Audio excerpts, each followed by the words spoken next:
রিঙ্কুর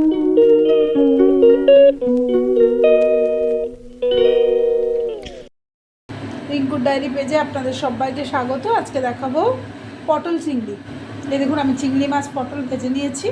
এখানে মশলা, আদা, কাঁচা লঙ্কা, হলুদ, জিরে, লাল লঙ্কার গুঁড়ো, ধনে পাতা, আর এটাতে বাদাম এবং নারকেল নিয়েছি।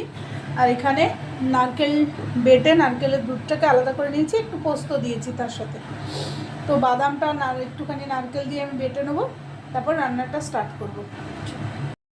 আপাতত কড়াই তেল গরম করে পেঁয়াজ আর রসুন আমি ভাজতে দিয়েছি। পেঁয়াজটাকে কিন্তু ঘষে নিয়েছি। হ্যাঁ,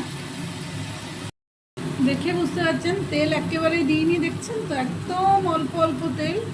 তেল কম দিয়ে রান্না করবেন, তাহলে শরীর ভালো থাকে।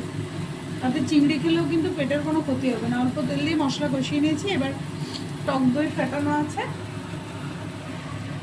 ফেটানো টক দই দিয়ে দেবো।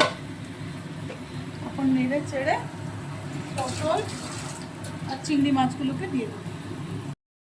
এটা ভাত এবং রুটি দুটোর সাথেই খাওয়া যাবে। রুটির সাথে সবথেকে বেশি ভালো খেতে লাগবে, রুটি, পরোটা, যা বলবেন। আর ভাত দিয়েও খাওয়া যাবে। এর জন্য আমি রান্না করি, রেসিপি আমার যেটা মনের মধ্যে আসে আমি দেখাই। তো আজকে রান্না হয়ে গেলে ভীষণ সুন্দর গন্ধ বেরিয়েছে। আমি একটু গরম মশলাও অ্যাড করেছি। তো আজকে আমাদের রান্না হয়ে গেল পটল চিংড়ি।